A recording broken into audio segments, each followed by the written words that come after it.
The broadcast is now starting. All attendees are in listen-only mode. Welcome, and thank you for joining us for today's ASPPH Presents webinar presentation, Academic Public Health in the Family Immigration Crisis. While your lines have been muted upon entry to the webinar, we encourage you to ask questions throughout the presentations by submitting your questions to the question box. You can submit your questions to particular speakers or to the whole panel. We will be addressing the questions after the first speaker and then at the very end of the webinar, but please submit them throughout the webinar as you think of the questions. And now I'll turn it over to Dean Erickson, our moderator and first presenter. Thank you, Sarah. The impetus for this webinar is the administration's zero tolerance policy and its implementation, which elicited a very strong response from the association, deans, program directors, faculty, staff, and students. The policy was the result of a memorandum from Attorney General Sessions issued on April 6, 2018. The memo directed the Department of Justice prosecutors to accept, for criminal prosecution, all Department of Homeland Security referrals for offenses related to improper entry into the U.S. As a result, parents were placed in criminal detention and children placed in the custody of the HHS Office of Refugee Resettlement. We now have two reports on the implementation of the zero tolerance policy. One from the Department of Homeland Security's Inspector General, and just this week, a report from the Government Accountability Office. The reports document that both Homeland Security and HHS were unaware of the policy change was coming, and thus totally unprepared for its consequences and implementation. The association made its views known on the family separation program to the administration and Congress via letter to President Trump on June 15th, which was widely disseminated in Washington. But it's also important to note that the family separation policy is only one of several disputes on immigration issues that the association has with the administration. We have strongly backed litigation to overturn the administration's efforts to ban entry into the U.S. of refugees and others from predominantly Muslim countries, having joined 3 amicus briefs submitted to the Supreme Court. We have also opposed the administration's unilateral termination of DACA, supporting legislation to provide DACA students with a pathway to citizenship. Academic public health programs have benefited greatly from immigration, and our schools and programs are very welcoming to foreign students and scholars. In 2017, over 22% of applicants and 16% of matriculants to public health schools and programs who participated in SOPHIS were from foreign countries. This webinar was organized to provide factual information about the various immigration controversies and to provide some thoughts about how students, faculty, and staff can have their voices heard on these issues. Some campuses are having town halls following this webinar, and we look forward to hearing the outcome of these local discussions. We did invite representatives from the HHS Office of Refugee Resettlement and the Department of Homeland Security's Immigration and Customs Enforcement Office to participate in this webinar, but they declined to do so. We have a terrific set of speakers today who will inform us on these issues and their consequences. Our first speaker is Lee Galern. Lee is Deputy Director of the Immigrants' Right Project of the ACLU, and he will discuss the current status of immigration policy changes and litigation. Lee is currently litigating a national class action involving the Trump administration's family separation policy. In June, he helped obtain, through a federal court in San Diego, an injunction holding the practice unconstitutional and requiring the administration to reunite approximately 2,600 separated families. He earlier successfully argued the first case challenging the president's travel ban on individuals from certain Muslim majority nations. Lee, welcome. And following Lee's presentation, we will accept questions and then go on to our other speakers. Lee, go ahead. Thank you so much. I thought I would just give you all a brief overview of the family separation litigation and where it stands now, literally as of midnight last night, where we got new information from the government in the litigation. We actually brought the litigation before the administration announced a formal family separation policy, what was referred to previously as the zero tolerance policy, which ultimately was not announced publicly till May 7th or 8th. We had heard that there were hundreds of families being separated, so we brought a national class action in the beginning of March of last year. And at that point, the New York Times had broken the story that there were 700 families that had been separated. This is pre the zero tolerance policy. So we brought a national class action called Miss L v. ICE.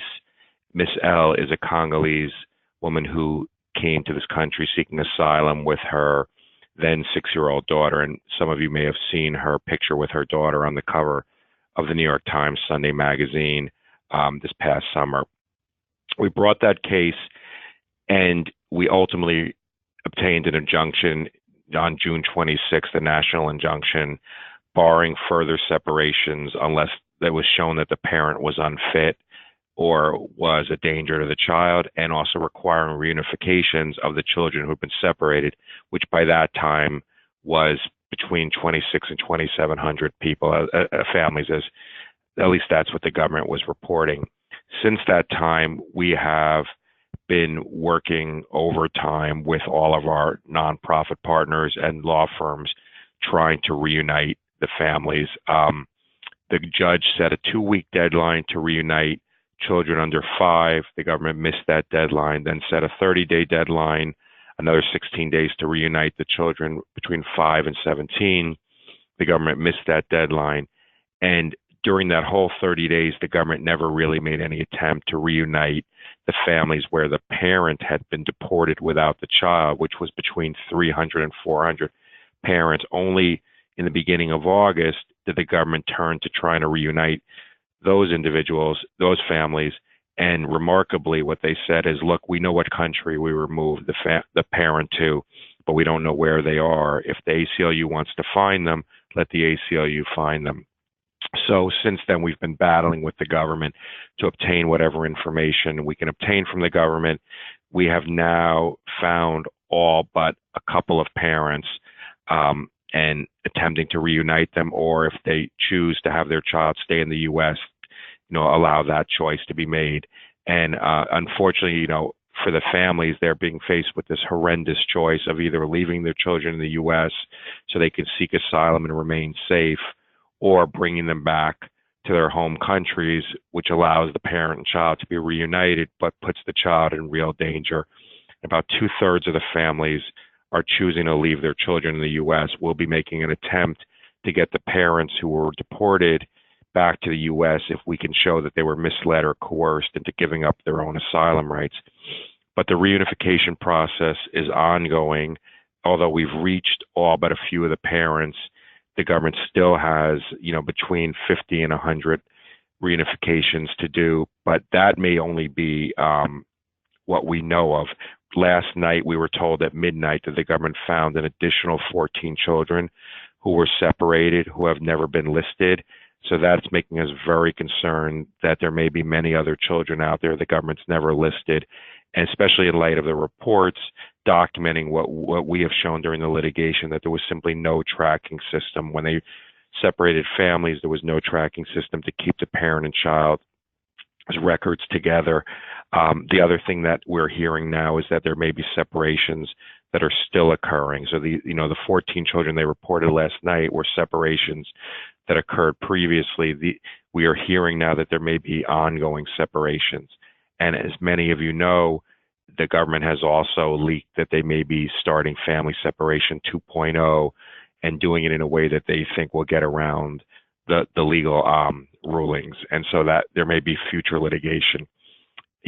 Just sort of stepping back, and I think you all are more expert than I am, and we'll be talking about this, but the trauma to the children and the parents that I've seen has been horrendous. The medical community, including those on the call today, warned us that what we would see are children being permanently traumatized potentially. And I understood it intellectually. We put an enormous amount of evidence into the case. And I, looking at it through my own children's eyes, I could sort of understand it. But now, having been through it for months and seen the families, seen the children, I think it's worse than anything that I at least imagined. The children are constantly asking after they're reunited, is someone going to come out, take me away again in the middle of the night? The parents are also traumatized. A lot of them are young parents. The children are coming back when they're reunited and are very, very angry and resentful of their parents because they're too young to understand that their parents couldn't have stopped what happened, but they're blaming their parents. They're asking their parents, didn't you love me enough to keep me with you? And that dynamic between the parent and child has been so distorted, and the parents are feeling so traumatized and guilty themselves. And, where I would just stop is that the numbers tell one story, the close to 3,000 families separate, at least that's the ones we know about. But I think it's the little human stories that we've seen that obviously tell the real picture. I mean, families and parents describing how they weren't even allowed to hug their child before the child was taken away, that they had to wave to a 4-year-old or 5-year-old through a glass window, that sometimes the children would be literally screaming and they'd be dragged away and the parent would just have to watch. The child would be staring at the parent, pleading, please help me. At times it got so bad on the ground that that they would tell the parents, we're just taking the child for a shower or a bath, and then the child would disappear. And there are little things like I heard about one 4-year-old who needed eyeglasses, and the parents had gotten him a case for his eyeglasses because they couldn't afford a second pair. So it was critical, obviously, that the glasses didn't break. And when they took him away, he was wearing his glasses, fortunately, but they didn't let the mother go back and get the glasses case. So all the mother does every night is worry about, is my child's glasses broken? Little things like that, the parents talking about their 3-year-old, 2-year-old who were taken away. And some of the kids were 5 months, 6 months, 7 months old, being taken away and just worrying about, is my child eating? Is my child going to the bathroom? Are they letting him sleep with a teddy bear? Just really, with the district court who issued the injunction call, just brutal and offensive. And I think that's absolutely right. So we are still trying to reunite these families. We are hoping that we don't find that there were many families left off the government's list. And we are really hoping that the government does not move to family separation 2.0. I think it's going to be critical that the public now push back as hard as it did during the summer to stop family separation 1.0, to try and do this in advance of them doing family separation 2.0, so it never even gets started. So why don't I end there, and if there are questions, I'm happy to take them. Yeah. Thank you, Lee. Let me start with one question, and then remind people to whatever questions you might have to enter them into your chat box. The question I had, and then we'll get to the ones on the screen, was what's your sense of the implications of the caravan and what is going to be happening in the next week or so around the midterms regarding separation in these issues? Is there a more proactive or positive approach planned, or is it going to be a rehash of what we experienced previously? Yeah, that's a very good question, and I think it's very complicated. We are looking at possible legal challenges, but it's going to depend very much on exactly how the administration goes about doing something. The details will matter in terms of the legality. So we are definitely, right as we speak, exploring the legality of any possible permutation of the administration shutting off the southern border. If they don't shut off the southern border and people from the caravan reach U.S. soil, then the government may try and truncate hearings, may try and separate families. So we're going to have to be ready for that, because we could see more family separations. We could also see people not getting hearings for long periods of time, having to sleep outside. Already, even before the caravan, the government was making people wait up to a month sleeping with their child outside on bridges waiting to apply for asylum lawfully. So I think it's tough to know what's going on. Obviously, it appears that much of the rhetoric is political.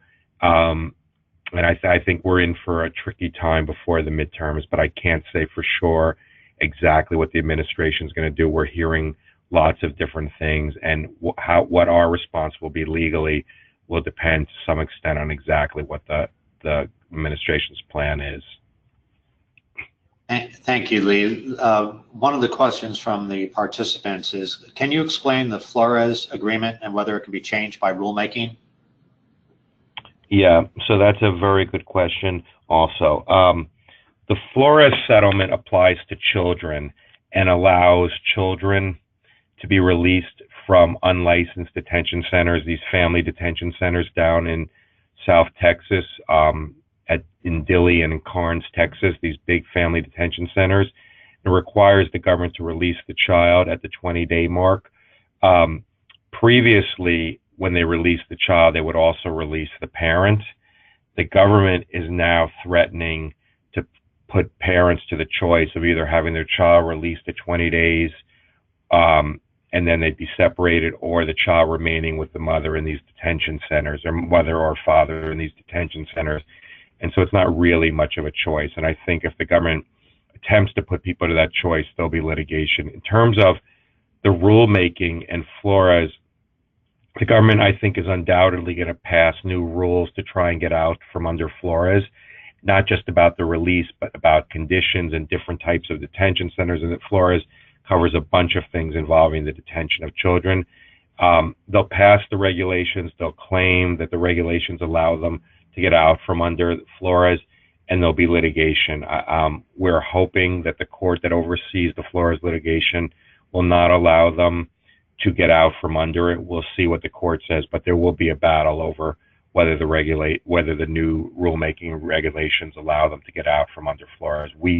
We definitely don't believe that the regulations, if they're enacted, and they're likely to be enacted, would allow them legally to get out from under it. So people will be in court again on that. Thank you. Lee, could you say a word about the larger context? Questions are coming up about just an overview of what countries are most affected by what's happened so far, where the children are being placed when their parents are sent back. Can you just put a little context about the scope and the countries? Yeah, absolutely. So we get the countries who are the separated families are from, and we have a report up on our website if people want to go at aclu.org, that where we say where the children and parents are from. They are overwhelmingly from the Northern Triangle, Central America, mostly from Guatemala, but a large amount from Honduras. And then there's others from El Salvador. There's a few from Brazil, from Romania, but it's largely Guatemala and Honduras, with the next big chunk from El Salvador. That's where they're from. They're very young, thousands under 10 years old, boys and girls. The parents are mothers and fathers. When they were separated, the children are sent to what's called an ORR facility, Office of Refugee and Resettlement, that's run by HHS. And most of the facilities are run by nonprofits that are very, very good, but they simply got overwhelmed because they're not used to getting babies. They're used to getting genuinely unaccompanied children. When a child comes who's 16, 17 years old, genuinely comes by themselves, that's where they're sent. And that's where they get to live. And the nonprofits generally do a good job of handling a 16 or 17-year-old. But they got overwhelmed by the sheer numbers and the fact that they're not used to getting babies. All of a sudden, they're changing diapers in these facilities. And so what happens is we try to get the parent and child reunited. We've gotten, 2,200 to 2,400 reunited at this point with their parents. When the parent is overseas and decides they're going to leave their child in the U.S., then the child goes through the same sponsorship program that a genuinely unaccompanied child, meaning a child who actually came by themselves, would go through. And that's a process where usually a relative comes forward, but sometimes it can end up that the child goes into foster care, and it takes a while. One of the problems, though, is that this administration has slowed down the process, and that's unfortunate. So kids are lingering in these facilities far longer than they should be. One of the reasons is because the administration is fingerprinting everyone in the household, even when there's no indication that there's a need to do it, and the fingerprinting is taking forever. So when you see the children being sent to these tent camps in Tornillo outside El Paso, the government's saying it's because there's so many more children. It's simply not true. It's because the process is taking so much longer to fingerprint, because they're now fingerprinting everyone in the household, and they're doing it very slowly. The other thing that's happening, and some of you may be aware of this, is that sponsors are not coming forward as readily as they had been in the past, because now the Trump administration is going after sponsors or anybody who lives in the household, that if you're here, if you're undocumented, they're going after the sponsor to try and deport the sponsor. So sponsors are very hesitant to come forward to get these children. In the past, prior administrations, Democratic and Republican, had made the decision that on balance, it's better to get these children out and just not go after a parent who, a sponsor or someone in the household who may be undocumented, unless they have some kind of serious criminal conviction. But now, because the Trump administration is going after sponsors, there's a hesitancy to come forward. And then when they come forward, there's a lag because of the fingerprinting and other factors. So the kids are lingering in these facilities. The facilities vary in quality. There's been serious allegations about some, like the Key West one, where I think roughly 1,000 kids were sent. Others are much, much better.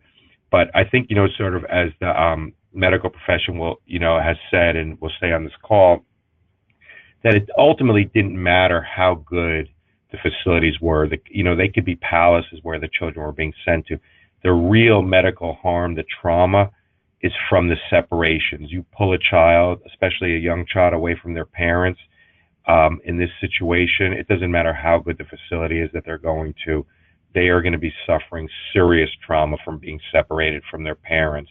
I think the government has tried to say, well, look, the facilities aren't that bad. And in my mind, it sort of just misses the mark, because the separation is what's causing the trauma. Thank you, Lee. Let me ask you one final question. And as you can imagine, folks on the webinar are public health faculty and students who want to do something and want to know what works.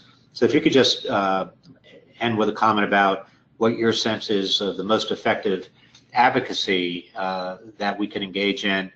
And one comment from a student is, how can they help your mission to get families back together? Is there anything that I can do? So just perhaps a call to action or suggestions about what public health community can do to prevent the harm. Right. Well, I would say that, just to take a step back, the medical community has been as critical, if not the most critical, in this fight. When I went out to see the first separated mother, it was the Congolese mom, Miss L. When I got back, the first call I made was to medical community. We need affidavits explaining to the judge just how much harm there is. We need you guys to get all these affidavits out in public. You guys had already sent letters out, but that the affidavits about it from individual doctors were critical, and I think that played an enormous role. And so I think going forward, I think there's going to be two things for the medical community. One is we really need people to go see these children and families who have already been reunited, because they're desperate for trauma help. That's one thing. I think the other thing is to stop family separation 2.0 is for the medical community to speak out en masse. Really forcefully, and a constant drumbeat, so people do not forget. It's our job, I think, to get the stories out, because ultimately I think it's the stories that people hear about the little child, 2 years old, just sitting there crying for their mother. that's going to move people, not the abstract policy arguments. But those stories need to be coupled with the medical community explaining just how much harm it's going to do to these children, that we're basically looking at permanently traumatizing thousands of kids. And if it's going to go on to family separation 2.0, we could be looking at tens of thousands of more children being permanently traumatized. And the more the medical community can speak out in the more forums, to go on every show that will have you, to be sending letters, to be going to rallies, anything you can do to make it clear, look, the medical profession doesn't speak out on every issue. We're not speaking out in a political way. We're just telling you as a factual matter, this is really, really harmful. It's essentially child abuse. I mean, that's what I think worked the first time around. You know, the president issued an executive order pulling back on family separation. As far as I know, that's the first time the administration has backed down from something. And it was because of the public outcry. And in that public outcry, it was critical that so many thousands of doctors spoke out, and all the big medical community associations and schools and everything spoke out. I mean, in my mind, that's really what did it. The litigation was a part of it, but I think the litigation succeeded because of the public outcry. Lee, thank you for your comments and for your work and for your advocacy. Your comments segue perfectly into the next part of the program, where we have two speakers that are going to discuss the health impacts of affected children and parents. Our first speaker is Gabriela Bajaras Gonzalez. She's on the faculty in the Department of Population Health and the Center for Early Childhood Health and Development at the NYU School of Medicine. Gabe, do you want to take it? Thank you. I just need to take a second to collect myself after what Lee shared. As the daughter of Mexican immigrants and the mother of two young children, I just appreciate the stories that he shared, and appreciate knowing that what the medical and public health community does matters to stop the constant trauma that is encapsulated by separating children from their families. My talk will focus on the impact of the current immigration climate on children with immigrant parents. I will focus specifically on the impact of enforcement threat in the lives of children, given the heightened uncertainty accompanying the presidential election. First, I would like to highlight that approximately 1 in 4 children in this country, that is almost 20 million children, have at least one parent who's an immigrant. 89% of these children are U.S. citizens. This is a slide that a colleague and friend of mine made to help me represent the changes in immigration policies over the past few decades. I want to highlight that in '94, approximately 5,000 immigrants were in detention on any given day. And that number has steadily increased and is now closer to 39,000 immigrants detained on any given day. Since the 2016 presidential election, several executive orders and enforcement practices have created a particularly threatening and uncertain environment for children and immigrant families. I'm a developmental psychologist by training and have been working on a longitudinal study of 750 Mexican and Dominican children in New York City for 7 years now. The project was done in partnership with 24 schools across New York City. We usually provide workshops to these schools on topics of interest such as proactive strategies and transitioning to middle school. After the presidential election, for the first time, teachers requested resources for managing anxiety, both their own anxiety and their students' anxiety due to immigration worries. In listening to teachers and social workers and families, what became very apparent was that the chronic uncertainty and fear for familial safety was present throughout many realms of children's lives. In trying to understand how to best pull all the pieces together, the literature I was reading, the stories I was hearing, the events I was witnessing, I came across the World Health Organization's definition of violence, which is up on the slide.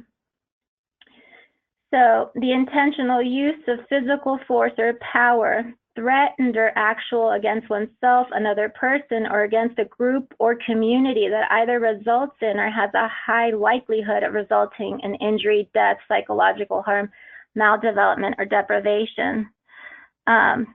And so those words perfectly encapsulated what I was hearing from lots of different people in what they were experiencing. And I realized that for some children and families, the threat they were living fell into this definition of violence.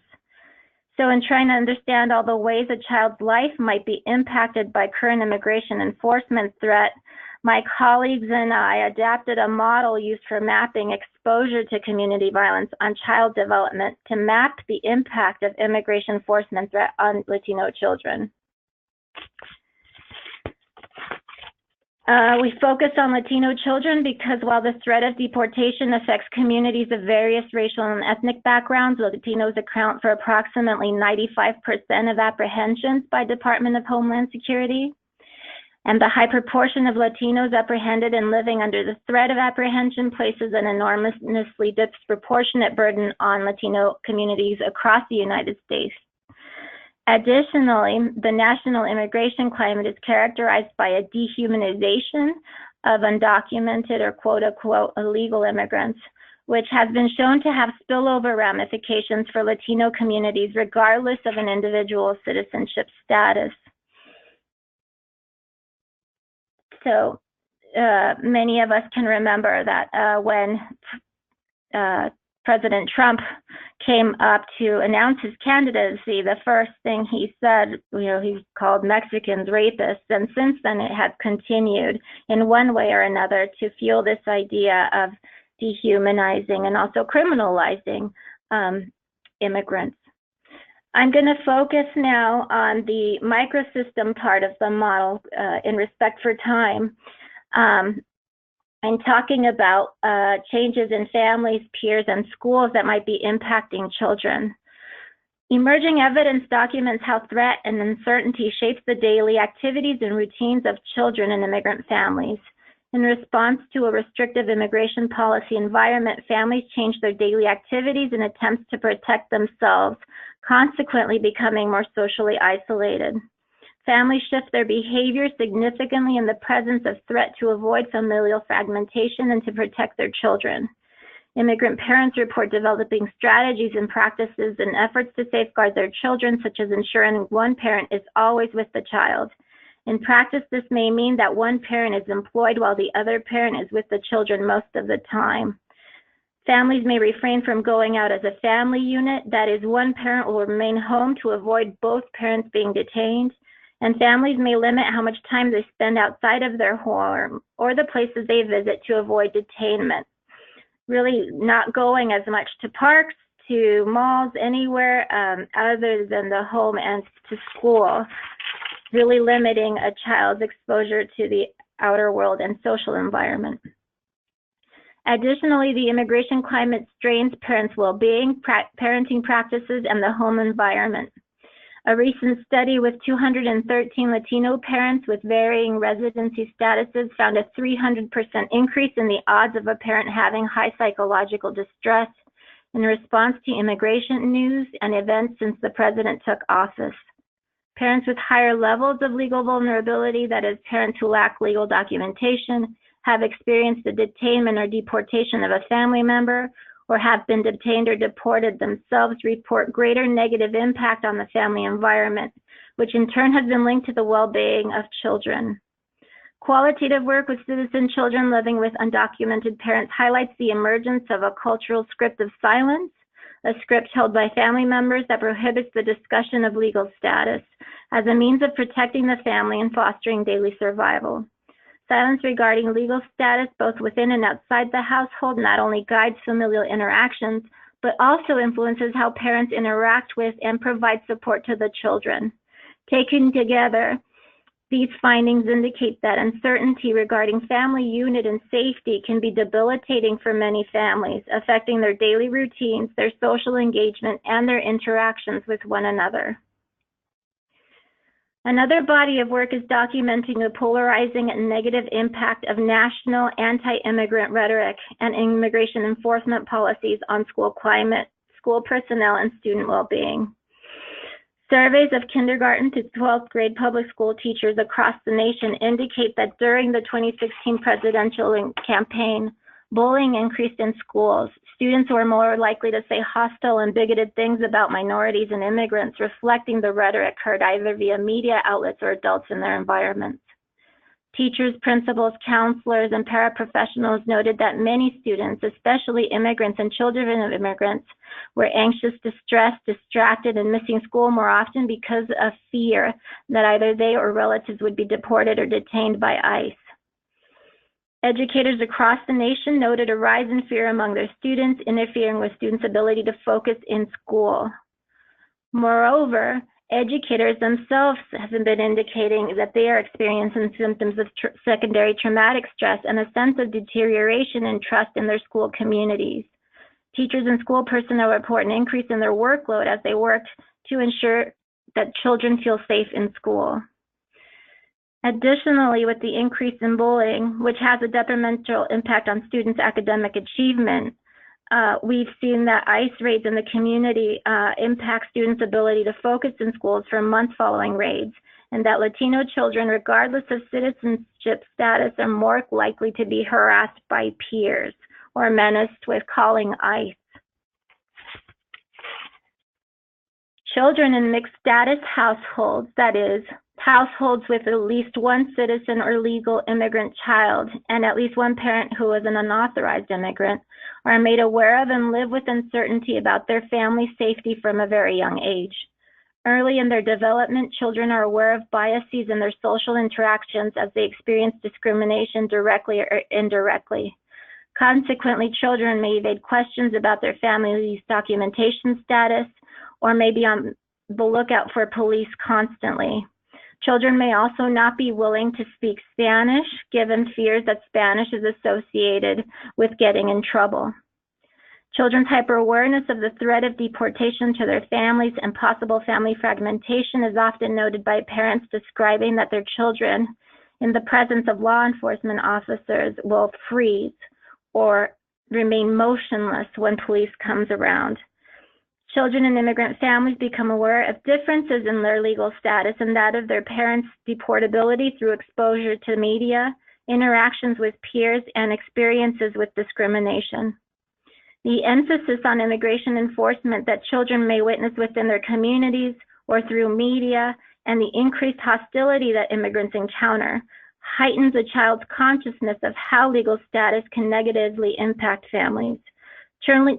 Latino children learn at a very young age that Latino communities are targeted and that enforcement strategies can lead to the deportation of a parent and family fragmentation. Research with mixed status families indicates that for some children, the stigma associated with being from an immigrant family, experiences with discrimination, and increased consciousness of legal status is marked by fear, hyper-awareness, and hypervigilance. Other children are described as displaying symptoms of depression, of being anxious, sad, and found crying as they worry about the threat of family separation. In addition to high levels of fear, anxiety, and hypervigilance, children also experience disruptions in their ability to eat and sleep. Threat and uncertainty regarding familial safety are linked to children's ability to attend school, focus, and learn. A rise in absenteeism has been noted after ICE raids, as well as after the threat of increased enforcement. In school, the threat of parental deportation can drain students' ability to concentrate in class. Finally, I will say that fear for familial safety and chronic uncertainty deprives citizen children of a sense of freedom in several respects. Citizen children and youth describe restricting what they say for fear of bringing attention to their families. In addition to restricting what children say, they restrict what they do. Latino citizen children may avoid contact with social institutions for fear of being asked about immigration status of their family members. And uncertainty about familial safety is linked to lower utilization of healthcare services, social services, and public health services for which citizen children are entitled. I've talked a bit about how the threat of familial separation and the chronic uncertainty during these times may or may not be impacting immigrant families, specifically Latino families. Now I'll turn it over to Dr. Griffin, who I believe will speak to children who actually come in contact with enforcement officers. Thank you. Thank you, Gabe. And let me just remind participants that we'll save the questions until the panel of speakers are completed. And in the meantime, you can put them in the question box and we'll get to them at the end. Next is Dr. Marcia Griffin, who's chair of the Immigrant Working Group of the American Academy of Pediatrics. She's a professor of pediatrics and director of the Division of Child and Family Health and the Community for Children program at the UT Rio Grande Valley School of Medicine. So, Marcia? Thank you both, and to Lee for actually for being invited to join all of you today, but also the privilege of working with Lee on these cases and within the medical community. And I think it can be very, very difficult for all of us to hear the stories Lee has, and so I have more of those horrible stories to tell. It can seem like that immigration is an issue that is too huge for any one of us. But I want to say that it is not, and that we have found times in our past to really address immigration in a comprehensive way, to have reform that can be good for our country, good for our communities, and most importantly for me, good for the children. And so I'm going to be talking about the children I've seen, the cases I've had, and they're particular from taking it from what Gabriela just said about, you know, the interactions in community and family and changes in the schools and the communities down to the individual child. So I'll be telling some of those stories. Let's see if I can get this to move. One of the things I do want to mention is that this is not going to go away, and it's not just a U.S. problem. It's a global problem. And this slide really shows the swirling masses of children that are migrating around the globe. And our reports are that you know, well over 244 million individuals are living in homes and living in countries that are not where they were born. And of that, 41 million, children are not living in countries where they were born. Of that whole number, which is huge to imagine, 44 million had to leave their country because of armed conflict or violence. Of that 44, 17 million were children. And of that 17 million, we're seeing many of those coming through the southern border of our country. This arrow showing it on the map is where I live, where the University of Texas Rio Grande Valley School of Medicine is, and the population we serve. That is, if you'll notice, there is a great deal of Mexico that's north of where I live. And if you look at the very bottom of the screen where you see Guatemala and part of Honduras, you don't really see El Salvador down there. It's not marked. We are the closest land entry into the United States from the extraordinarily dangerous northern triangle of Guatemala, Honduras, and El Salvador. And so when they're fleeing their country, they are coming through our area. Most of the people who are coming into our country do not come in from the coast, nor do they come in from the northern border of Canada. In fact, over 90%, in fact, closer to 95%, come through the southern border. And of that number, for instance, in this year of 2018, 90,000 family members have crossed in to the United States through the southern border. Of that 90,000, 66% of them came through that red dot. That's why you hear about the border so often. It's why the media are always down here on the border. It's because 66% of all family members are coming through our area.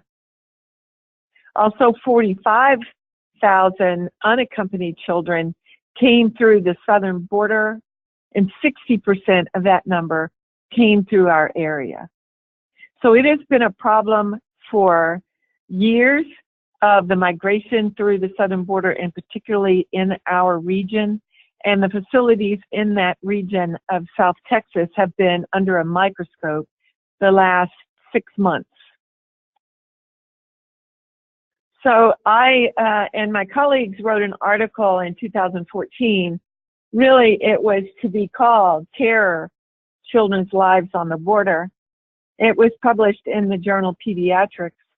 And the editors actually asked us to take terror out of the title because they said we were exaggerating and that it couldn't really be that bad. That the separation and the threat to children who lived in our community that had been exposed to violence in Mexico, who I was seeing in my clinic every day, who were coming over here to escape the violence in Mexico, or the dreamers who were afraid that their family members were going to be deported. We had in our region prior to DACA 5 children who got to the end of their high school and they kept thinking they were going to get that golden ring as well as their classmates who were going on to jobs or going on to universities. Many of the children in our community don't get that because they get to the end of graduation and they cannot get a job, they cannot leave our region, and they cannot go to university. And so we had 5 children who committed suicide before DACA was enforced. And then we have children living in mixed immigration status that Gabriela just mentioned, and the fears we have, especially on the border because we are a highly militarized zone. And now we have the threat of military actually coming in. We have U.S. citizen children, such as my own grandchildren, who are friends with their neighbors that live in the alley behind their house or go to school with them or swim with them. And they know that those children may not have documented parents and they may disappear. So their friends might disappear. And then we have the children who are coming across from Central America, fleeing their country. This was a court scene this summer. These are pictures that were sketched by Molly Crabapple, and they were recently published in Rolling Stone. She came down and spent weeks down here during the separation of parents and children, and she went to court. These are the parents who have been separated, and they're sitting in court with earphones on to hear the translations and to hear their names called. They would be prosecuted en masse. So not just your date in court, but say there's 50 or 75 that are sitting in there, and they call out your alien number, your A number, and your name, and want to know, how do you plead, guilty or non-guilty? And you would hear these cries of culpable, culpable, culpable, meaning guilty, guilty, because they had been told if they didn't plead guilty, it would be longer before they would see their children or even have a chance of seeing their children. And the guilty was to a misdemeanor. It is only a misdemeanor to come across this country, not through the legal official port. The official ports of entry are the bridges. But our Border Patrol were turning families away, or like Lee said, making them wait in all types of weather for a month or more, trying to get into our country, and they would give up or they would be at risk of the cartels, and they would try to get across the river on rafts or swimming. If they came across, they would stay on our banks of the river and wait for a Border Patrol to pick them up, because children do not migrate. Children and families flee. They do not want to leave their country. But the fact that they didn't wait and wait and wait on that bridge means suddenly they have a misdemeanor and they're in court and they've been separated from their children. This is what you don't see in that picture. This is under the rows of benches. All of these adults were brought in shackles. These are shackles on their ankles for trying to save their children. This is what an ankle monitor looks like, and a mother plugged into the wall socket because she has to spend hours to keep the battery charged up. So please don't ever call it an ankle bracelet. It's very painful. It's very humiliating. It is not a bracelet. It is a monitor. There are other ways to track families and to do case management that's more humane. This is a child from Guatemala. He's 16 years old. He only spoke Quiche. And I put this up because when I say, well, 45 million came across the southern border and 60% came through our area, like Lee says, there are huge numbers to contemplate. But what we see, what he sees, what we see is one child at a time. One child sitting in court alone, trying to fight for himself or herself. And so I'm asked, how does this affect their health? How does it affect the health of a parent? And I don't think I have to explain to you who are in the realm of public health what this can do to children and families and therefore our communities. And so therefore we need to all stand up together. This is something that a lot of people throughout the country do not know, but there is a 100-mile border zone. 2 out of 3 people in the United States live within the 100-mile border zone. If you look up on the East Coast, the entire state of Massachusetts, of Vermont, of Maine, many states are within this border zone. And what does that mean? It's what ACLU and Texas Rio Grande Legal Aid down here on the border call the non-constitutional zone. You have no rights. So that Border Patrol can come into your home, they can stop you without a warrant if they believe you look like you might be an immigrant. And so we are all at danger. I just need people to understand it is not illegal to come to this border and ask for asylum. So when the administration says we're going to stop, we're not going to accept any more asylum, Lee will be on that like a rabid dog. It is the right of every human being on this earth to seek asylum. So we are breaking international law to not be respecting this. What are some trauma flags for children that actually Gabe already explained? But for smaller children and teens, it can be that they have sleeping problems, or they don't want to eat anymore, or they're eating everything in sight, or they used to be toilet trained and they're wetting the bed at night. They don't want to go to school, or they don't want to hug their mom. Or for teens, they may be becoming more aggressive, or they may be anxious. They wouldn't be able to concentrate. Or they have nightmares or muscle tension. So any number of these, if we see them in the clinic, nowadays we're training pediatricians to look for trauma, to not just look at the symptom and try to get over the symptom. I'm going to tell you a couple of stories. This one quickly is about a little girl who came into the Catholic Charities Respite Center, where I see families who are released by the Border Patrol, who have not been separated, who have not been put in family detention, but they've been separated and put an ankle monitor on the adult, and they've been released. They come into our respite center where they can get a bath, they can get a warm cup of soup, They can get clean clothes for their journey. We will help them contact their family and their families. We buy their bus tickets. We'll explain those. And I work in the clinic to treat the symptoms that they may have. Most of them are all well. They do not have all these terrible illnesses. But what they do have is symptoms from being detained for too long. And any amount of detention of an innocent immigrant child is detrimental to their health. This little girl was 5 years old.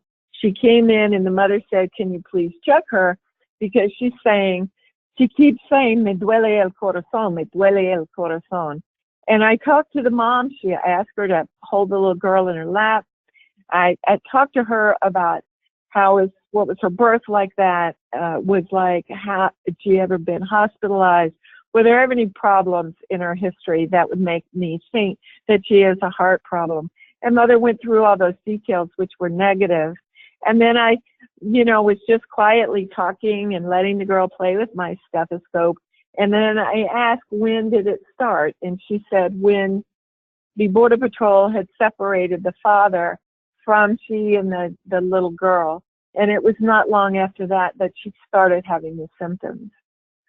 So I let the girl play with my stethoscope, and then I listened to her heart, and she got very quiet. And I took it off, and I said, ask her if she wanted to hear her heart. And she nodded yes, and I put them on her ears. And then I took them off and said, that sound is the sound of a very strong heart. You have a courageous heart, and so does your father. And you are going to be fine.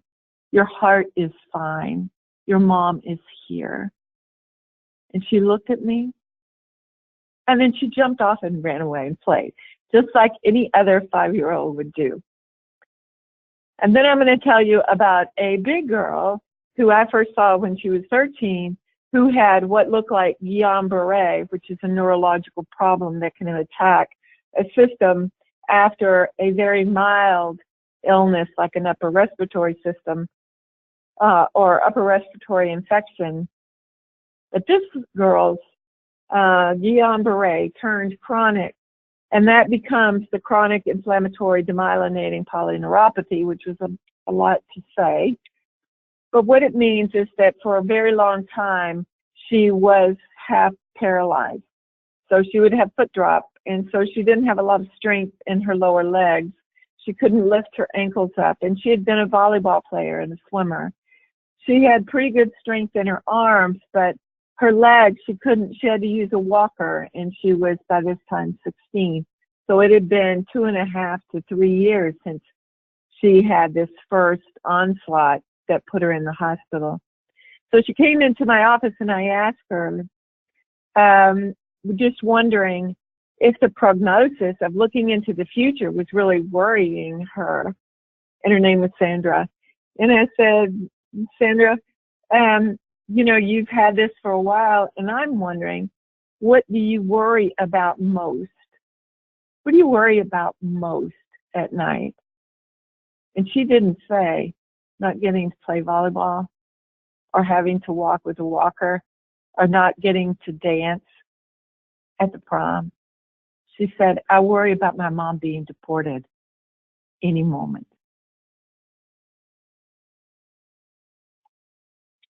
I want to tell you about one of my heroes and why I commit to speak as often as possible.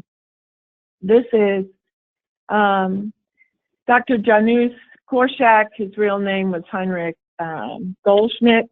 He was a pediatrician in Warsaw in the 30s. He started an orphanage for Jewish children in the Warsaw ghetto, and he had over 200 in the ghetto. And during the whole World War II and the Jewish scare and the Jewish, annihilation of the Jewish communities, he was offered freedom and safety by many of his friends to be able to get out of the country. And he said, how could I ever do that? So he stayed with his children until they came to take the children to the train. And he walked his children through the streets with babies in his arms and toddlers and big kids following him. And he went to the trains and he went to his death. And what I say every time I speak, silence anymore is complicity. To not stand up and walk with these children is being complicit in the face of what we know we are doing to children. Thank you. Thank you, Marcia. That was a very powerful presentation. Again, we'll hold questions to the end. Our next speaker is Tony Mazzacci. Tony is the Senior Director for Policy and Research at ASPPH. We had invited a congressional staff speaker who wasn't able to make it, so Tony will comment briefly on some of the congressional action and some advocacy. I just mentioned for Tony and the other speakers, we have about 20 minutes or so of presentation, so we need to allow time for questions at the end. So Tony, why don't you take it from here? Great. Thank you very much, Dr. Erickson. I will make my remarks very brief. Our slides will be available on the ASPPH website, so you can refer back to some of the material that I will skip through. The Senate Judiciary Committee staff member who is going to join us today sends his regrets. Unfortunately, there is a FBI briefing this afternoon before the Senate Judiciary Committee on the recent bomb mailings, and thus he had to send his regrets. The reality is that there are deep divisions in Congress on most issues, but particularly on immigration, both divisions in philosophy and in the perception of the political implications of immigration policy changes. So in reality, there has been no substantive action on most immigration issues on the Hill, and this has given the administration a relatively free hand.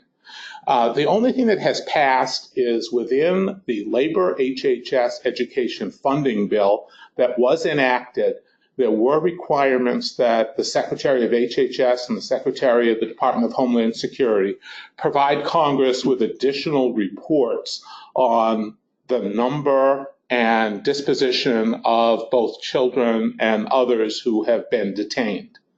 There were all kinds of provisions to that, but they were all regarding record keeping and data and no action regarding the underlying situation.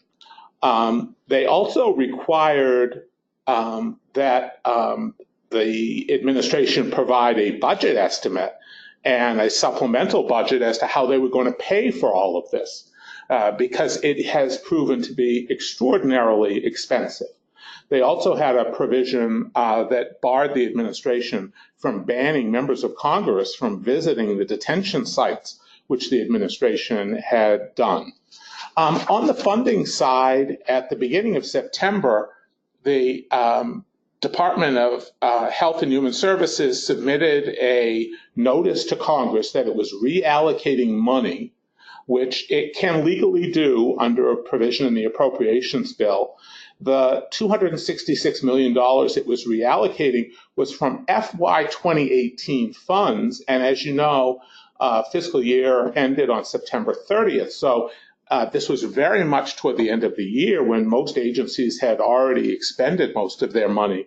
So this mostly came out of administrative funds, but they transferred $186 million from HHS programs to this fund to fund the detention of the children, along with $80 million from the Office of Refugee Resettlement.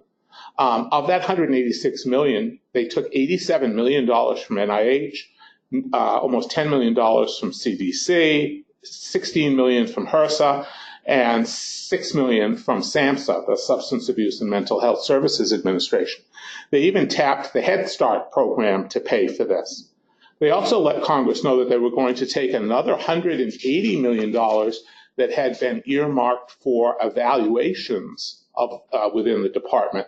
So a total of $440 million toward the last month of fiscal year 2018 to pay for this, in addition to other funds that were earlier dedicated.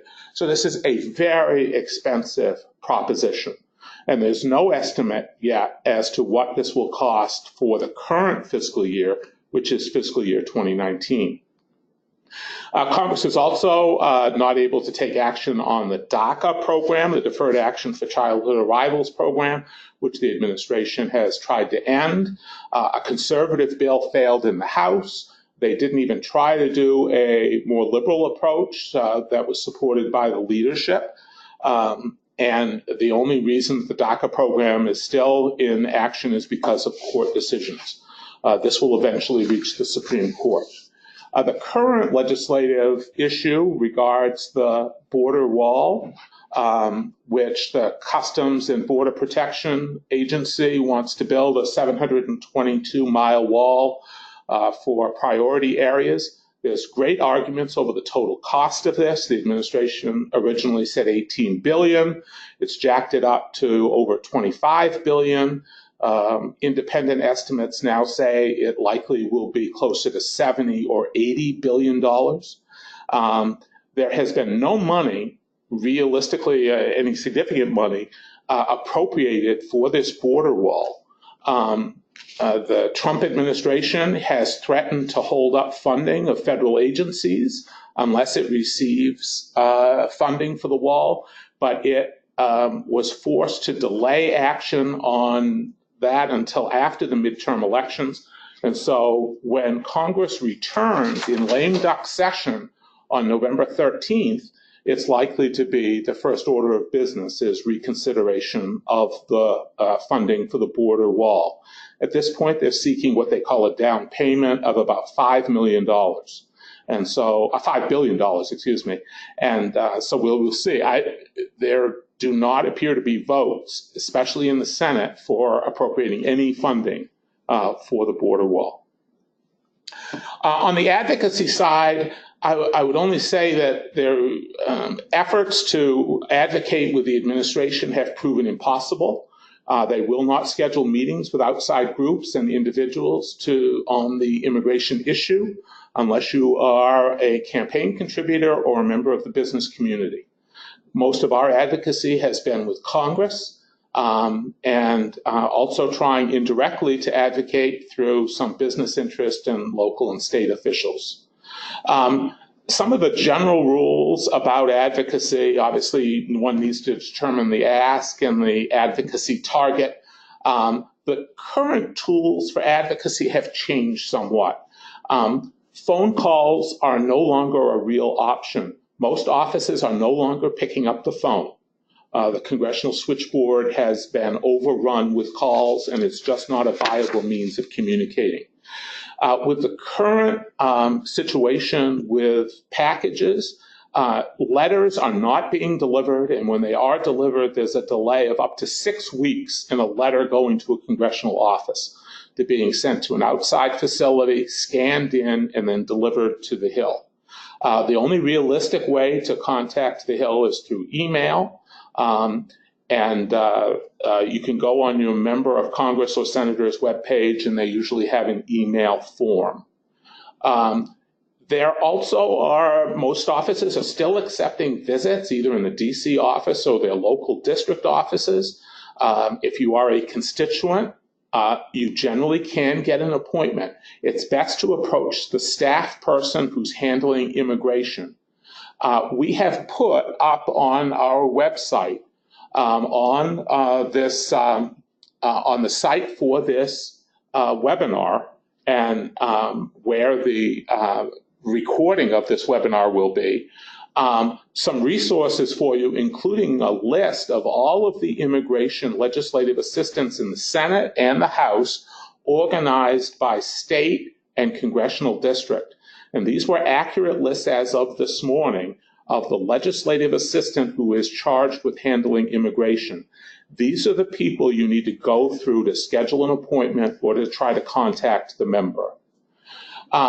Normally, one would try to go to community meetings, campaign town halls. Most members of Congress now are not holding those. Social media still gets tracked carefully by most offices, and they do pay attention to letters to the editor and op-eds. There are some rules for face-to-face meetings. I won't go through those. and also on email letters. And I would only stress that you need to establish your standing with the office. The average office now is receiving over 100,000 letters and emails a year. And unless you are a constituent and can make the case that you have some connection to that office, you will not be considered. Your message won't be considered. So it's important that you establish your standing. Social and other media is still very important. I would urge you to consider doing joint letters. For example, if you have a family friend who is a business leader who has similar feelings, a student letter with a business leader is incredibly powerful. You need to pair your narrative stories with data and then follow up with the congressional office. And also, I would urge you to consider doing post-election, inviting members and staff to visit your campus and talk to students and faculty. I would offer one note of caution, especially for deans, faculty, and staff, not necessarily for students, that it's important that when you talk to offices that you represent yourself and not your school or program. There are often state laws and regulations prohibiting you from using institutional resources to advocate. And so you need to be very careful not to inadvertently use institutional resources to advocate. And also be careful about the hats you wear in a meeting. Often we represent more than one entity. A dean or a program director may represent his school or program, as well as his parent university, an academic society, an association, as well as their own personal views. If you go into a meeting with a congressman or staff, try to wear just one hat. If you mix up an institutional issue with a personal advocacy position, that often can be confusing to the office and may, in the long run, be detrimental. So, Dr. Erickson, I will leave it at that. The only other thing I would mention is that the association has a partnership with the Congressional Management Foundation, and they have tremendous resources, nonpartisan resources on their website about how to advocate effectively. There also are recorded webinars that are available only to ASPPH members, faculty, staff, and students. There's one coming up on strategies to build relationships with new members of Congress, and you can register for that. Just state that you're a member you're associated with a ASPPH member, and you'll be allowed to register. But there are other webinars that are archived that are still very current and meaningful and will make you a much better advocate. So I will end there. Thank you, Tony. Let's turn to Miriam Feldblum. Miriam is Executive Director of the President's Alliance on Higher Education and Immigration, which represents university presidents active on immigration issues. So Miriam, let me go to you.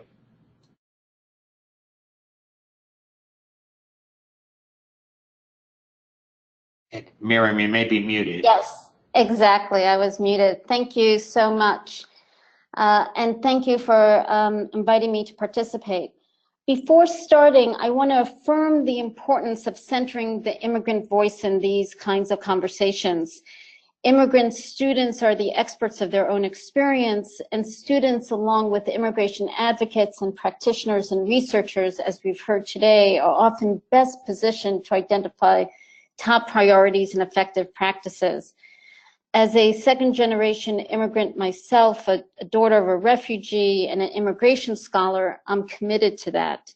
And at the President's Alliance, we try to infuse that perspective in all that we do. I want to broaden the conversation to the range of immigration policies impacting our campuses. Immigration should not be an issue at the margins of higher education. In many ways, immigrant students are at the heart of higher education. Just consider this. First and second generation immigrant students and international students make up approximately 30% of all undergraduate students nationally. Many of these students are looking to see how our campuses and institutions are welcoming and inclusive to immigrant students. Immigration is not only a personal pressing issue for undocumented or refugee students or international students, but as we heard, for children of immigrants and those in immigrant families. So being a welcoming and aware campus is strategically important for colleges and their leaders. It can have a direct impact on your institutional viability and financial sustainability, your ability to attract, retain, and graduate students. I believe the stakes are higher than ever for colleges to understand the impact of immigration broadly and immigration policies and practices, and to advocate for change, share their research and expertise, and enable their campuses to be spaces for change. Now, recognizing the urgency and stakes is why an initial group of 29 presidents and chancellors came together in December 2017 as the President's Alliance on Higher Education and Immigration. And we did so to support three populations: undocumented students and other immigrant populations, including recipients of TPS, temporary protected status, and refugees, and international students. I say students, but we also focus on alumni, on staff, faculty, and their families. And to do so by working in three areas. First, connecting presidents and campuses to advocacy opportunities and coalitions for policy change. Second, providing presidents and their campuses with the information and tools so they can make the case about the importance and benefits of immigration. And third, sharing best practices and guidance with presidents and their staff so they can be more effective champions for their students and communities on campus. This means that we focus on three levels of action: federal, which we heard a lot about, state, and institutional. In less than a year, the Alliance has grown to over 420 presidents and chancellors, serving over 4 million students in 41 states, Washington, D.C., and Puerto Rico. If your president and chancellor is not yet a member, it would be great to see them join. And you can find the whole list of members on our website. Now, this webinar has been largely focused on the family immigration crisis.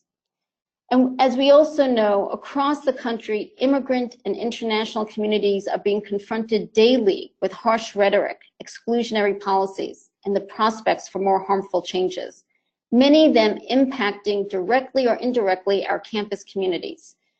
For example, this month, amidst all else, the Department of Homeland Security released proposed changes to the definition and applicability of who and what would be considered a public charge, which, if implemented, could have profound consequences on immigrant students and their families across the country.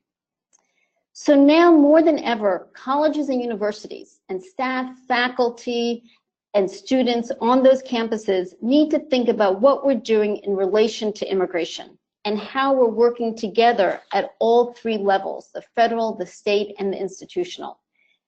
To give a sense of this, I want to highlight the different kinds of actions and support that can be taken by those in higher education at each level. And I think Tony did a very good job also talking about the federal level. At the federal level, we should not underestimate the great need for continued attention and push on this by colleges and universities. While our higher ed associations are our chief lobbyists and key policy voices, presidents and chancellors and the campus communities can and must amplify, complement, and extend their efforts. For example, advocating for the passage of DACA and TPS protections or DREAM legislation can include the emails, the calls, the visits to Congress, submitting comments on proposed policy. The President's Alliance, in conjunction with other immigration advocates, have coordinated higher ed call-in days. And for directly impacted students, seeing allies in their campus support them can make a real difference. Uplifting the importance of immigration and sharing the contributions of immigrant students, staff, faculty on campuses can also be very powerful. Again, we've coordinated all these kinds of initiatives in collaboration with different partners, and including some of our presidents behind the scenes contacting their local congressional delegates and senators. Also discussed earlier was the importance of litigation. and supporting litigation to challenge unlawful and unfair immigration policies are another kind of action. There's been a number of legal challenges to the termination of DACA that campuses have been involved in, not just the associations. We coordinated an effort where over 70 campuses joined into an amicus brief supporting the challenge to the rescission of DACA. And earlier this week, several campuses came together to file suit to challenge a new policy harming international students. The President's Alliance will continue to connect our members with these kinds of opportunities, and I encourage all campuses, as appropriate, to think creatively about the ways that they can speak out and take action on the national level. I think what's important is to make explicit connections with broader immigration issues and recognize the ways that they impact higher ed. So this is not only about the need for legislation to permanently protect dreamers, it is about calling for relief for TPS populations, many of whom can be staff on our campuses or parents, students, and neighbors, or calling for the rejection of proposals to reduce family immigration or refugee admissions, or the modification of asylum procedures that we see. Now, the stalemate at the federal level makes it all the more important to see what kind of steps can be taken at the staff level. And here too, colleges and universities have a great role to play. The policy menu includes in-state tuition, in-state financial aid, grants and loan access, licensure, driver's licenses. New Jersey recently passed a law extending financial aid to undocumented residents.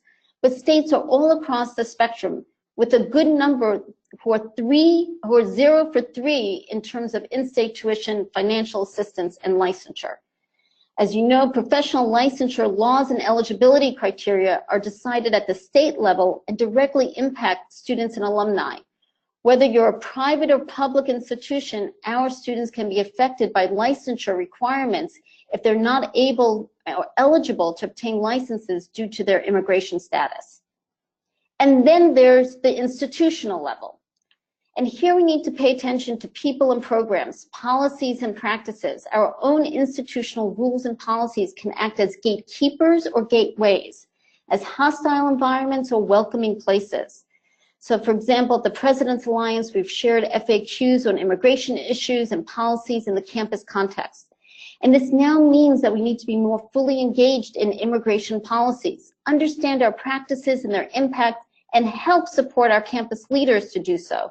I'll come back to the institutional level in a moment. Just as one example of a current action that you can consider taking, the public comment period on the proposed public charge order is now open until December 10th. And those of us in higher education can weigh in with our concerns and research. In collaboration with others, we developed a higher education-focused template to provide you with the concerns, research, and data that you can use to draft your own comments. And individual and institutional comments expressing concerns are very important. We're happy to send out to you the template, and you can also check out the Protecting Immigrant Families website. So how does this all add up to the steps that we and you all should be taking? I would suggest that we have to connect more systemically and more creatively and nimbly across institutions, both locally and nationally, and with multiple kinds of partners, both in the traditional higher education realm and across sectors. And so it's great to hear that many of the participants in this webinar are thinking about follow-up steps. And I'd love to hear more about your town halls, your brainstorming and your actions, and happy to serve as a resource to you. Finally, even as we talk about partnering and partnerships, let me end with a suggestion that each campus can start by thinking about your own institutional toolkit for immigration matters.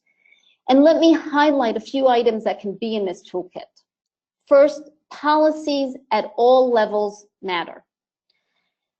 Are they gatekeepers or gateways? What actions can you take? Second, programs on campus. Above all, they need to be student-centered. Currently, some top issues for immigrant students are legal support, mental health support, and post-graduation pathways. The research has shown it's vital to be visible and explicit in our welcome and resources, both on websites and in offices. If you don't acknowledge a population, it's more difficult to support them. What makes sense on your campus? That's even more important today. What's happening on one campus may not play out in the same one another, especially in different states. Finally, people on campus need to come together on campus and then look beyond campus. Our colleges and universities are uniquely situated to combine the power of personal narrative with compelling data. The amazing contributions of first and second generation immigrant and international students, staff, faculty, and alumni, I think, are a key to our coalition building across sectors. And you in the public health community already do this so well. To conclude, I believe we need to think broadly across our campuses, and we need to build larger coalitions of support. This is the right thing to do, and it's at the core of our educational mission and communities. And now I'm eager to hear from Randy about more of the concrete actions for you to consider. Thank you. Thank you, Miriam. And Randy is our final speaker. Randy is at the Rutgers Law School, Distinguished Clinical Professor of Law, the Anna Mae Shepherd Scholar, and the Director of the Child Advocacy Clinic. We'll go over a few minutes to allow Randy to have time to speak, and then some questions. If anyone needs to drop off for town halls, please do that at 3:30. But welcome, Randy. Thank you for being with us.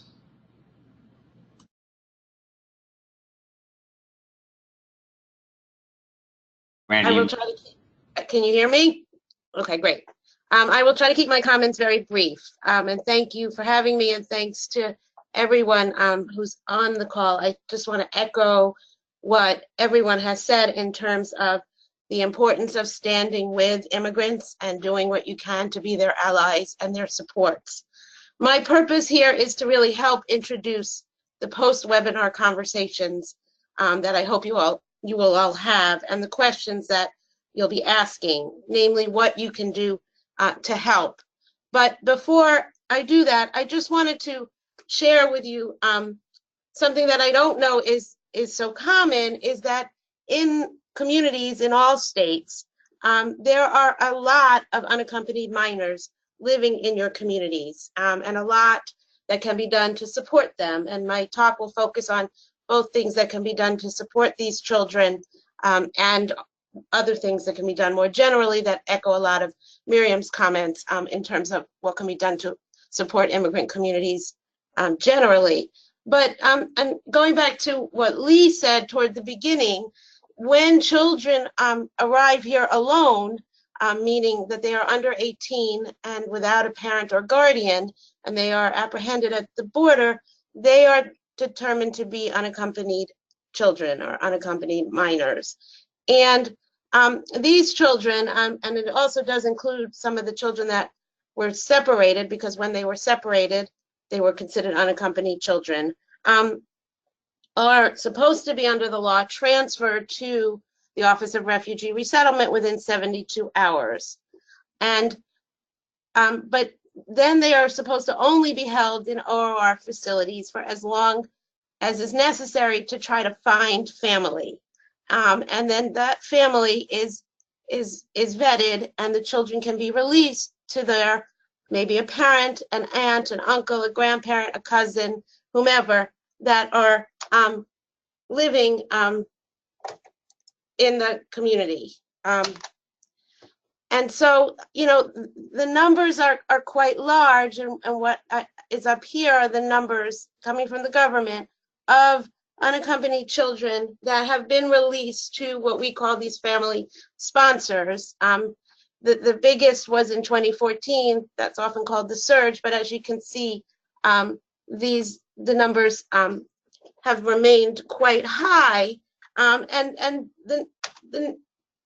they're all over. The darkest colors are the states with the most: California, Florida, Georgia, Maryland, Massachusetts, New Jersey, New York, North Carolina, Texas, and Virginia are the top 10, but you can see that there are children in many states. And these children are placed with family, but they have a lot of needs. Medical care, mental health care, have a difficult time enrolling in school and acclimating in school, and have suffered, as we've heard from the doctors on the panel, from extreme trauma and multiple forms of trauma. Both some because they may have been separated, but even those just traveling alone, the journey here, and the reasons that the children are fleeing are all different forms of trauma. And so I just mention these children because they're in the community, living with families, but have a lot of needs, and a lot of needs that I think can be supported. So I know we're very tight on time, but I just want to spend a couple of minutes talking about what you all can do, students, faculty, and staff, on different campuses across the country. So some of this echoes what Miriam said, and some of it is additional. But first, to connect with different community-based groups that are supporting immigrants, and I mentioned just 2 up here, but these groups are doing all sorts of different things to support immigrants generally, and certainly undocumented immigrant families. So in many states, New Jersey included, where I am, there are driver license campaigns because many undocumented persons don't have forms of ID, and if they get stopped or need to show ID, as we all do at times, they identify themselves as undocumented if they don't have IDs. There are some states that are trying to have campaigns, or in New Jersey, we recently went to giving state aid for college to undocumented students or students that have DACA. Before that, New Jersey gave in-state tuition. So these are other ideas of things that can be done at the state level to support. There also are programs, the New Sanctuary Coalition in New York City, as an example, are of coalitions that are just doing various things to support the undocumented communities. One example is just people going when a person has a check-in with ICE or needs to go to immigration court. Sometimes they go alone because the only people they know are other undocumented persons. And so to have someone be able to go with them to report what's going on can be quite important, and also just a form of moral support. These are services that very much could help the unaccompanied children, but also just families in general, and things that I think students especially are very wonderful to help with. And I know it's going on in certain colleges around the country, but tutoring programs, either for kids in school or for people that have been here and are now able to take their citizenship exams, to help very much for the public health community, even setting up volunteer clinics on given days. Undocumented children and families have a very difficult time accessing health care. Interpreting services. Many universities have a wide breadth of students that speak a lot of different languages. Those very much can help lawyers in terms of their legal work, or can just help the families when they need to complete different forms and other things. Finally, I think Miriam talked a bit about toolkits, but undocumented parents worry a lot about what might happen if they are deported, what might happen to their children, many of whom may be citizen children. And so in lots of different states, they have developed emergency planning toolkits that help the parents do a form of a power of attorney, which allows them to make arrangements for their children should they be deported or have to leave. There also are things in these toolkits that also talk about and educate the community about their rights and what they can say and not do if ICE comes to the door. And so again, these are toolkits that are available online. I have some links up there. Also things that people on campuses can help organize and promote.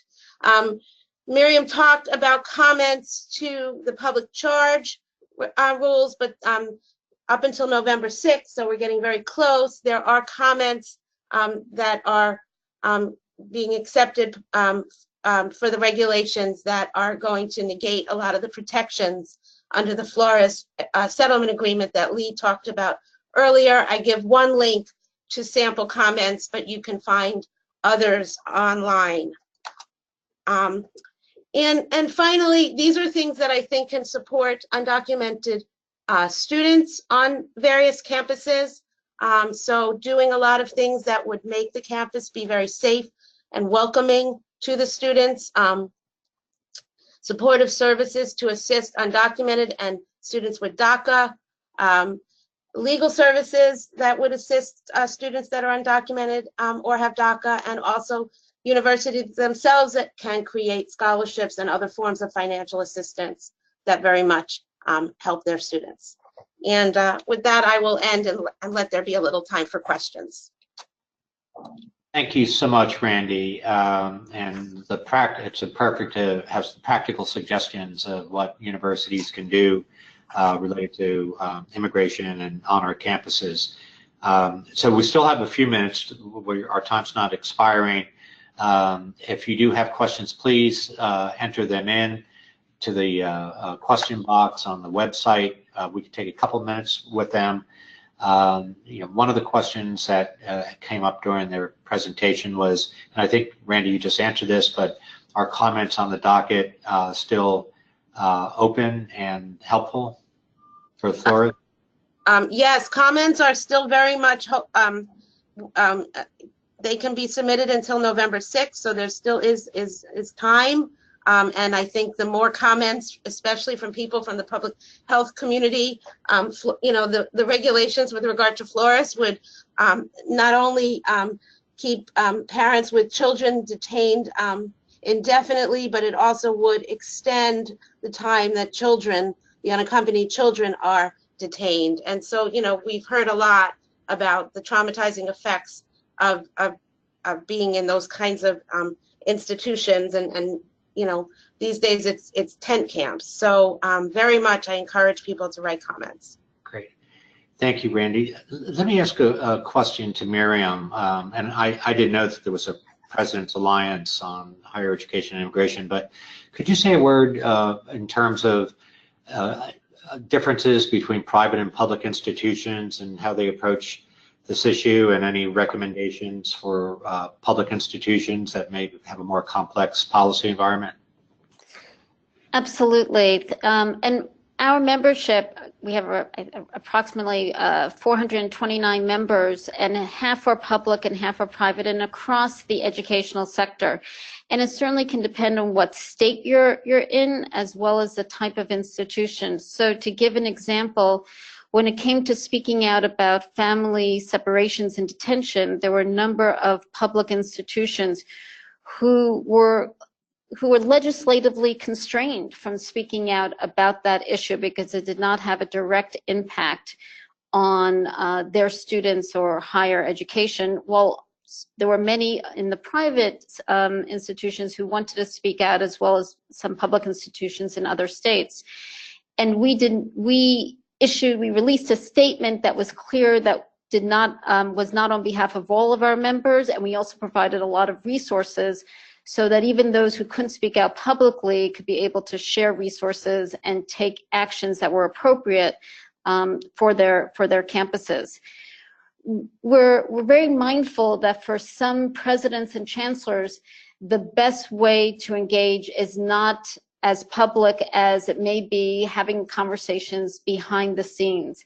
And at the same time, what we are encouraging all institutions, public and private, is to try to be as visible about support for students, because what the research has shown is that visibility is important. So we look at each of the issues, we are mindful about the different position that private and publics are in. Sometimes it's not for the president to speak, but it could, or chancellor, but it could be a member of the board or regents or others on their campuses. Just recently, over 170 institutions took part in the event I Stand With Immigrants across the country, and these included many publics and private. So there actually are events and ways in which institutions can support both students on the campus, but also speak out on immigration issues that are appropriate, appropriate for the context. I hope that's helpful. Yeah, that's perfect, Miriam. Thank you. Let me, we're 10 minutes over, so let me wrap this up. And first of all, to thank our presenters who are incredible and inspiring to see the work that you're doing, and often under difficult situations, but it's essential and will continue to be a challenge for us. And to the extent that the schools and programs can help move the agenda forward and support your work, well, hopefully this is not the end of the discussion, but just the beginning. Immigration has always been and will continue to be a controversial policy issue and deep passions, but I think we all can agree that regardless of our political stance, that we remind ourselves that those seeking entry into our country are all human beings with the same needs, desires, and dreams that all of us have. So as we go forward, please keep that in mind. Reach out to ASPPH. This webinar will be archived on the website, and that we would very much be supportive of further activity and discussion and keeping you connected to our incredible presenters and the association. So with that, let me thank you all and encourage continued effective advocacy on this incredibly sad and important issue. So thank you.